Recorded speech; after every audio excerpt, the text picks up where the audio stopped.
Ça faisait longtemps qu'on n'avait pas parlé d'auto-entrepreneuriat et de business. L'auto-entrepreneuriat, c'est finalement pas qu'une histoire de business, mais aussi une histoire de développement personnel. Et j'ai envie d'épiloguer avec vous sur ma découverte de moi-même à travers mon auto-entreprise. C'est quelque chose que j'ai découvert, j'allais dire à mes dépens, mais finalement ça m'a aidé à savoir à quoi m'accrocher parce que ça m'a beaucoup appris sur moi. Ça m'a beaucoup appris de devoir me connaître. Et même si j'étais dans une connexion avec moi depuis un petit moment et que en plus de ça, sur le début de l'année, en septembre, je lisais pas mal et je m'interrogeais et je m'informais beaucoup sur tout ce qui est enfant intérieur, bébé intérieur, enfance, psychologie de l'enfance et du développement. On en parlera dans d'autres vidéos et vous avez déjà des vidéos et podcasts à ce sujet-là que j'ai créé, donc je vous les mettrai dans la barre d'infos ou dans le petit i qui est là, je crois, là, je ne sais pas. Ça tenait pas juste à comprendre d'où on venait, comment on avait été éduqué et tout ça, c'était aussi qu'est-ce que ça avait comme impact aujourd'hui. Et d'autant plus dans l'auto-entrepreneuriat parce qu'en fait, on ne peut compter que sur soi-même, j'en ai déjà parlé. Au-delà de pouvoir compter que sur soi-même, ça fait aussi ressortir des pans de la personnalité qu'on n'avait pas soupçonné et ça nous fait vraiment nous rendre compte que si on n'accepte pas d'aller fouiller et d'aller comprendre certaines parts d'ombre de nous-mêmes, on n'allait pas réussir à décoller, on n'allait pas réussir à débloquer des blocages qu'on n'avait peut-être pas soupçonnés pour arriver à passer au stade supérieur dans le business. Pour ma part, ça a été essentiellement d'accepter que même si j'avais confiance en moi, je m'aimais, j'étais pas la personne à qui je pouvais en fait le plus me fier. C'est pourquoi j'ai investi très vite dans une coach business, j'en parle peut-être à chaque vidéo, donc ça monta. C'est pourquoi d'ailleurs j'avais investi dans l'accompagnement individuel à partir de septembre pour 3 mois, donc jusqu'à fin novembre. Je lui avais dit écoute, j'ai besoin de quelqu'un, enfin j'ai besoin de toi, pour me faire mon emploi du temps, pour m'aider à créer mes routines, parce qu'en fait je sais et je sens que si c'est pas rangé correctement et tout, j'aurai pas la discipline en fait clairement de faire les choses, même si je sais qu'il faut qu'elles soient faites. Parce que là, ce qui se passe dans ma situation, c'est que je ne dépends pas financièrement de mon activité, je ne génère pour l'instant aucun revenu. Et du coup, il y a ce truc de à quoi bon? Si je m'arrête aujourd'hui, ça changera rien sur mon porte-monnaie, ça changera rien sur mes revenus. Quand bien même, je pourrais d'ailleurs peut-être trouver un autre boulot qui, lui, me rapportera l'argent parce que là, je consacre mon temps à faire des vidéos alors que concrètement, je pourrais faire autre chose. Mais c'est un autre débat que j'ai déjà eu dans d'autres vidéos et que je continue d'avoir à l'intérieur de moi. Mine de rien, je savais que je pouvais pas me faire confiance, mais je me faisais assez confiance pour investir de l'argent sur moi avec une coach business pour qu'elle m'aide à faire des plannings et des emplois du temps pour justement que j'arrive mieux à gérer mon temps et que je fasse du temps utile en fait. Ça a été la première chose. Et ensuite, ça a été tous les cours qu'on a eu, enfin les cours oui, tous les lives qu'on a eu qui nous ont fait en fait ouvrir les yeux sur l'importance d'être aligné et d'avoir confiance en la soi du futur. Et moi je pense qu'en fait c'est un peu ça, c'est que vous le voyez, j'en parle depuis le début du mois de janvier à peu près, du fait que je me dis encore aujourd'hui que peut-être je suis pas au bon endroit. Et en fait même si je suis ok avec ce genre de pensée et que je trouve que c'est normal et nécessaire un petit peu de douter de soi, je pense que ça doit avoir un impact un petit peu négatif sur ma croyance que ce que je vais faire va marcher un jour. Et en fait c'est ça, c'est de se dire qu'en fait on peut être notre meilleur allié, mais on peut aussi être et on est finalement notre pire ennemi. Personne d'autre ne peut décider de ce qu'on va faire demain à part nous-mêmes. Si je décide d'arrêter, j'arrête. Si je décide de pas y croire assez, personne va y croire assez à ma place. Et en fait c'est tout ce truc de se rendre compte que finalement on est seul face à nous-mêmes, mais encore plus que ce qu'on peut entendre et de ce qu'on peut dire, parce qu'en fait on ne peut s'en rendre compte vraiment que quand on est dans la situation. Moi j'ai dû apprendre à faire face à mon manque de discipline. Étrangement j'adore être organisée et tout ranger, mais à mon manque de productivité. Ça c'est la faute voilà, du téléphone, n'est-ce pas, qui est toujours à côté de moi alors que je filme et qui s'allume. Et en fait c'est juste accepter de se faire face à soi-même et pas de se dire non mais je me lance, je sais que j'en suis capable. Oui, il y a une partie de toi qui en est capable, mais est-ce qu'il n'y a pas une partie de toi qui va te tirer vers le bas en fait? C'est pas juste que par essence on est quelqu'un de à moitié bon, à moitié mauvais, c'est que tu as vécu des choses dans ton enfance qui font que, moi c'est ma croyance, il y en a qui pensent peut-être pas nécessairement comme ça, j'en ai déjà fait des vidéos et j'en ferai d'autres sur l'importance de fouiller dans son enfance. Ça c'est hyper intéressant d'aller creuser, mais encore faut-il oser aller creuser et arrêter de se voiler la face. Et parfois ça aide sur un certain temps de pas oser aller creuser, de se faire comme si ça n'existait pas, parce que ça permet aussi de garder des œillères et de pas trop perdre du temps à essayer de comprendre. La compréhension c'est de la théorie, c'est de l'apprentissage. Pour faire de l'argent, il faut passer à l'action. Donc ça peut être utile et nécessaire d'ailleurs sur un certain temps de fermer les œillères et de se dire juste je fonce, mais de savoir qu'au bout d'un moment il va falloir ouvrir des portes qu'on n'a peut-être pas envie d'ouvrir pour arriver à donner le meilleur de soi et à puiser en ce qu'on a et ce qu'on est pour donner le meilleur de soi, pour faire de l'argent et faire marcher le business. En fait tous les jours tous les jours, je suis plus ou moins confrontée à moi-même. Alors, je peux dire que moi d'autant plus, puisque je fais des vidéos YouTube où je parle. Je me vois, j'ai un retour ici, je fais du montage sur ma propre gueule, je m'entends toute la journée, et il y a une partie de moi qui me dit, est-ce que je serais pas en train de devenir auto-centré? Et ça, c'est dur aussi de trouver le juste milieu et d'être honnête avec soi-même et de se dire, est-ce que je fais toutes ces vidéos où je parle parce que j'adore me regarder et m'écouter parler? Est-ce que je suis vraiment persuadée que ce que je dis a une valeur, ou est-ce que c'est juste que je suis tellement auto-centrée que je pense que ça a une valeur alors que s'il faut, ça n'a pas tant que ça? Est-ce que justement, douter de moi en permanence, c'est pas finalement me mettre des freins? Toutes ces questions, je me les pose, et heureusement, parce qu'il faut être, encore une fois, ouvert, alerte sur plein de questionnements, parce que sinon, je vais nulle part avec cette phrase. Heureusement que je me pose ces questions. Je pense que c'est un petit peu ce qui... Je sais pas où je vais, putain.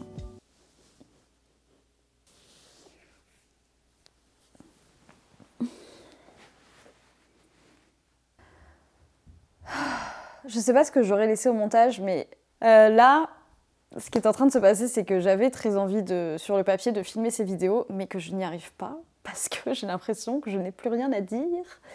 Et je pourrais soit arrêter la vidéo là, soit justement peut-être parler de ce qui se passe là en moi. J'ai envie d'imploser, j'ai envie d'exploser. Vous voyez là ce que je ressens, c'est les moments où je vous dis que j'ai envie de tout arrêter. C'est exactement ce qui se passe maintenant. J'ai l'impression d'avoir un flou dans la tête, d'avoir le cerveau embrumé. Parce que j'ai des avis, j'ai des convictions et j'ai des choses à partager vraiment sur ce genre de sujet, sur le sujet de cette vidéo, que j'ai ressenti et que j'ai vécu. Et vraiment, je me suis dit, ça peut être une bonne leçon de vie. Je sais pas pour qui je me prends, mais à partager, voilà. J'ai envie d'utiliser ma voix, en fait, pour partager des choses. Mais là, c'est dur, parce que ça fait 10 jours que je fais des vidéos et j'ai l'impression que ça sert à rien. C'est fou, hein, parce qu'on pourrait croire que je veux faire la peu chère à venir chialer dans vos salons parce que j'arrive pas à gagner d'argent avec ce que je fais, mais au bout d'un moment, c'est tellement dur d'avoir l'impression de servir à rien. C'est pas l'impression de servir à rien, mais d'avoir l'impression de travailler dans le vide. En fait, je pense que c'est ça. Je sais que ce que je dis a de la valeur et que ça en aide certaines d'entre vous parce que j'ai des messages et parce que je le vois, les gens s'abonnent, les gens likent, les gens regardent, plus ou moins. Mais enfin, je fais 20 vues sur mes vidéos, c'est pas avec ça que je vais gagner ma vie en fait. Et sauf qu'en fait, ce que je fais là, ce format-là, il me parle vraiment. Et quand j'en fais le montage, je me dis, mais en fait, c'est ça que j'aime faire, j'ai pas envie de faire autre chose, Je pense qu'en fait, c'est ça que j'aime, c'est avoir juste un sujet et déblatérer et ne pas me prendre la tête sur le cadre et que le message soit reçu dans tous les cas. Et c'est ça qui me plaît, sauf que ça marche pas. Et là, on est à fond dans le questionnement du développement personnel, n'est-ce pas? Parce que ça fait des mois, ça fait 4 mois, ça fait 5 mois que je fais ça. Et ça fait juste 5 mois et j'ai déjà envie d'arrêter parce que je trouve pas mon compte, littéralement, tous les sens du terme du mot compte. Et là, je suis angoissée, j'ai de l'anxiété, je sais pas quoi faire du reste de cette vidéo. En fait, ce qui m'emmerde, c'est que j'ai pas envie de lâcher, genre vraiment. Justement, en plus, cette vidéo, elle est pour parler du dev perso et du croire en soi, donc j'ai pas envie de lâcher parce que je crois en moi et je pense que j'ai vraiment quelque chose à donner et que ça vaut la peine. Mais au bout d'un moment, genre en fait, moi, ça me saoule quand il faut se battre pour que ça marche.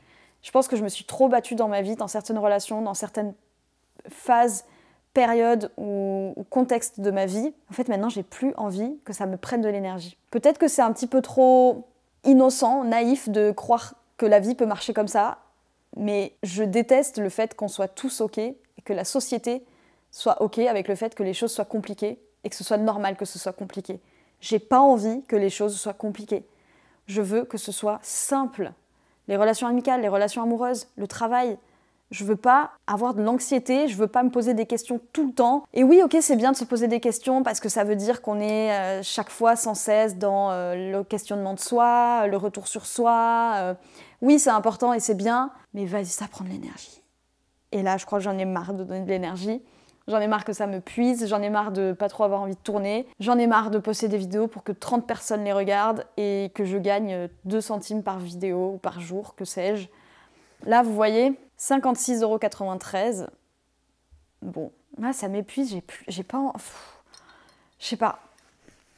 Je pense que peut-être trop chercher au fond de soi et trop souvent se poser des questions et trop souvent vouloir voir le bon côté des choses, au bout d'un moment c'est épuisant. Et je pense que c'est ce dans quoi je me trouve. Je sais pas. Si je suis dépressive et je m'en rends même pas compte, c'est des phases. Hein. J'ai l'impression que c'est des phases, j'ai l'impression que genre pendant 4 jours ça va trop bien et après j'ai une énorme remise en question où je me dis mais à quoi ça sert? Peut-être que je suis trop utopiste hein, et que moi j'aimerais que la vie elle soit juste, j'aimerais être entière. Mon rêve ce serait d'être entière et de pouvoir faire ce que je veux de ma vie et de pas avoir à travailler parce qu'en fait j'ai l'impression que je dois travailler. Je pense qu'en fait c'est ça au fond mon problème, c'est que je déteste quand je dois quelque chose, que ce soit à quelqu'un ou que ce soit impalpable, vous voyez, je dois travailler. J'ai pas envie en fait. C'est pas que je suis une capricieuse ou une pain-bêche, c'est juste que je dois travailler pour payer des impôts, je dois travailler pour payer des trucs, pour payer. Ah! Laissez-moi tranquille, arrêtez. Genre, je peux pas juste me lever le matin et faire ce que je veux de ma vie, genre, pourquoi je dois travailler? En fait, c'est ça qui me saoule. On dirait une capricieuse qui fait un caprice, c'est affreux. Je saurais pas ce qu'il y a à retirer de cette vidéo, juste, c'est la vérité, en fait, genre là, j'en ai marre. Je remercie ceux qui regardent, ceux qui s'abonnent, ceux qui likent, ceux qui commentent. Mais moi, je peux exister que si vous vous abonnez, si vous likez, si vous commentez. Et on dirait vraiment un caprice de connasse, mais personne commente mes vidéos. C'est horrible ce que je suis en train de faire. Mais au bout d'un moment, oh, c'est affreux. Tous les jours, j'ai pas de commentaires. Je peux pas continuer à faire des vidéos si j'ai pas de retour. Je peux pas continuer à exister sur YouTube si ça n'a pas... Enfin, YouTube va pas me mettre en avant s'il n'y a pas d'engagement. Et le problème, c'est qu'il n'y a pas d'engagement, alors que pourtant j'essaye de motiver les troupes, et je me dis peut-être qu'en fait, si les gens commentent pas, c'est qu'ils n'ont pas envie de commenter, c'est que ça les intéresse pas, et c'est que ça sert à rien. C'est horrible, on dirait que je retourne le truc sur vous, genre, vous avez rien demandé à personne, personne m'a demandé de faire des vidéos, c'est juste moi qui le fais, et qui vient ensuite me plaindre. Bref, elle est affreuse cette vidéo, je sais pas quoi en faire, c'est horrible. Oh, là, vous êtes vraiment dans ma tête, hein. C'est vraiment ce qui se passe dans ma tête. Ah, j'ai envie d'aller à la salle de sport pour me défouler, là. Il est quelle heure? 16h, il va y avoir grave de monde. Oh, je suis angoissée, là. J'aimerais bien que mon mec il soit là, mais il est pas là, il est à la salle. Enfin bref, mes journées, crise existentielle sur crise existentielle sur crise existentielle. Et en même temps, j'ai l'impression que j'ai rien pour me plaindre. Et que c'est des caprices de star. Mais je suis pas une star. Mais c'est des caprices nuls, genre... Au bout d'un moment, au pire, j'arrête. Hein. Enfin, je veux dire, je déteste les gens qui se plaignent et qui n'agissent pas. Si tu te plains que ça marche pas, arrête. Si t'as envie de continuer, continue. Mais ferme ta gueule et juste continue, arrête de te plaindre. C'est exactement ce que je suis en train de vivre à l'intérieur là. Et en même temps, il y a une partie de moi qui n'a pas envie d'arrêter cette vidéo parce que je trouve que c'est intéressant. Peut-être que je suis trop auto-centrée, je sais pas. J'ai l'impression que si j'appuie sur arrêter la vidéo, je vais juste être anxieuse toute seule dans mon salon. J'ai faim, en fait, je pense que je vais aller manger. En fait, j'arrive pas à faire semblant. C'est ça le problème, c'est que je commence à être pas bien depuis genre, pas 1 heure, mais depuis que je commence à filmer, en fait, et j'arrive plus à faire semblant de parler des sujets parce que j'arrive pas, mon cerveau, il est embrumé. Je sais que j'ai des avis, je sais ce que je voulais dire sur cette vidéo, mais j'y arrive pas. J'arrive pas parce que j'arrive pas à faire semblant de cacher mes humeurs et mon angoisse. Ça me saoule trop, là. J'ai envie de tout quitter, de prendre un livre. J'ai envie de prendre mon mec. Même pas, je crois que j'ai même pas pris de mon mec. J'ai envie d'être toute seule sur une île déserte, là. Et de construire ma propre... d'être autosuffisante. Et de devoir rien à personne. Bon, je vais peut-être arrêter le massacre ici. Ça fait une demi-heure que je parle dans le vide. S'il faut, j'aurais coupé tout ça au montage. En plus, voilà, c'est un truc de vrai... c'est moi qui vais faire le montage. Je dis ça, mais je sais ce que je vais laisser. C'est moi qui vais choisir. C'est moi qui truc, machin. Bref. Je sais pas ce que vaut cette vidéo. Je sais même pas si elle est vraiment, finalement, sincèrement honnête. Parce que je reste à parler à une caméra. Donc c'est un peu du show-off. J'en ai marre. Je vais aller manger du chocolat. Ça ira mieux.